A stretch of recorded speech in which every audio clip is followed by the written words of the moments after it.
Hello everyone, so we left off with the multiplication function. So here we are, this is it. Now we're actually going to wrap up the Pythagorean identity in this video. So first thing we're going to want to do is actually something a little bit special that we haven't done so far, which is import math.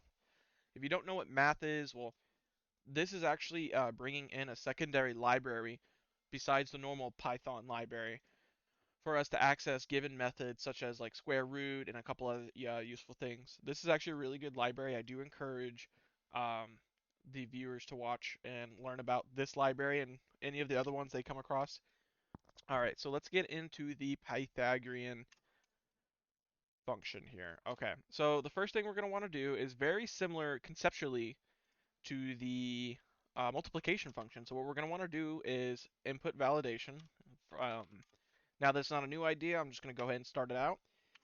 So the while true loop will act as our loop to make sure that they enter the right information or they exit the program. That is the only two options we are insisting to give them.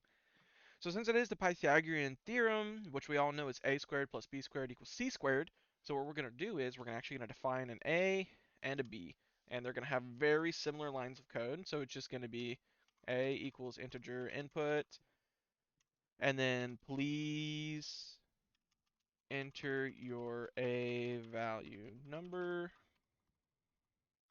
There we are.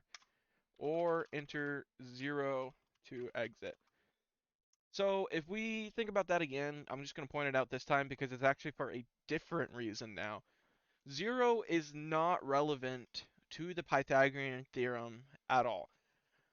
So what I mean by that is that if they put a 0 in, they're not using the actual Pythagorean theorem, which requires the triangle that we all know. And so if we have a 0, obviously that messes it up. So we're going to use it once again as our exit value.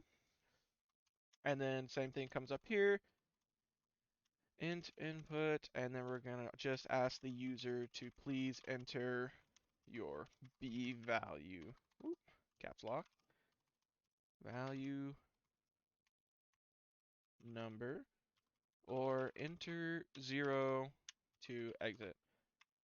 So we always want to present, the user with that option to exit, or at least some sort of way to backtrack. It's just good structuring, really. And so after we create both of our inputs, we're gonna then check and make sure neither one of them is 0. And keep in mind, we're also in a try. I didn't call attention to this earlier, so it's only going to attempt this. If at any point it throws an error, it's going to go through our exception and make them retry. So from there, we're just going to check if A equals 0 or if B equals 0. All right. And if it does, we just want to break out. We just want to get out of the function. But we can actually define a C here. And technically, we could save a variable here, but I found it honestly simpler to just go ahead and set a C variable. So what we're going to want to do here is actually typecast A times A to a float. And same thing with a B. So this is our A squared and B squared, right? So that's what we're going to want to think about here is how we would want to go about executing the actual math. So if I wanted to, I could actually do something along the lines of math, which we imported earlier, dot square root this, and then we could just print it. But it's honestly a little bit easier to just go ahead and print it and keep the value. So what I like to do is just print math dot square root, and then we're just going to do C. And this way we don't have to backtrack with a lot of different combinations. Otherwise, in my opinion, when we load up lines of code to just do these one actions, keep in mind that you're not actually saving too much work, right? Because you're still having to typecast to a float, you're still multiplying A and B times themselves, and then you're gonna square root it, right? That's a lot to keep track of for one line. So rather than have all that gobbledygook in one line, especially since these functions are designed to be single use, meaning they'll only do one action and then after that action they're done.